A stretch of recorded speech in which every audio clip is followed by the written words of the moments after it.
Hello guys! Welcome to my vlog. It's been for a while na wala na ako nagkuan. And the videos are also nag-present kanang bago na akong gi-post kay sa kwatong kuan nephew and niece. Nagkuan sila sa Robinson, ga kuan sila, ga laag-laag wala ko ato guys. So I just told my pamangkin mag-video, and this time I'm just share my experience today while gatrabaho ko guys. Danghagay ko guys, may gali thankful and very grateful kay ko sa guards sa Watsons dara sa Daypico sa Iligan kay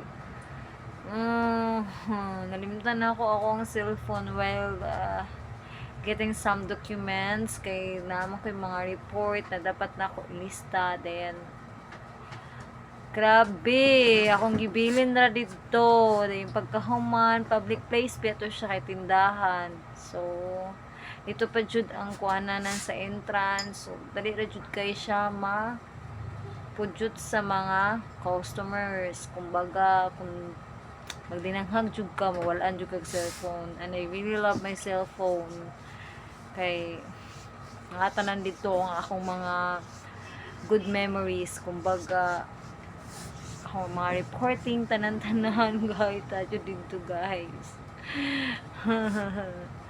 But I'm very thankful. Thank you jud kayo ate. Then guys, kaganina akong sapatos nagguba, nakuha na siya guys. I'm very thankful nga na ako'y mama nga tigtahi nara guys. Gitahi niya ang akong sapatos.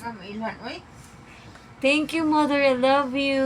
Yung gitahi, pero ako ning mapalit kog bagong guys, tag 160 raman ni na ako 200 dito.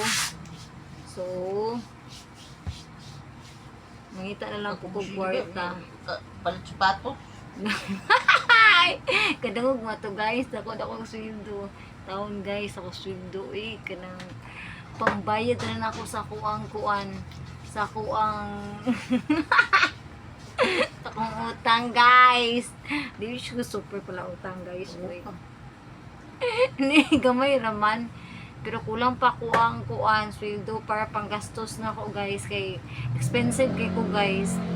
Ako ang kuan kanang sapatos na ko, di ba? Gwapo kay magpalit pa ko 160 ani, di ba? Mahal kay ko sapatos. Yan, I will gonna buy. I'll go now guys. Thank you for watching my video. Bye-bye. Na rin akong magulang.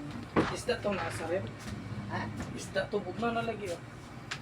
Isda tong nasa rep. Oo, kapag isang gagmay, may palit na ali. Ano ba? Tuhon niya to. Ito, ano to? Bye. Ano, asa mo ka nalakaw ka?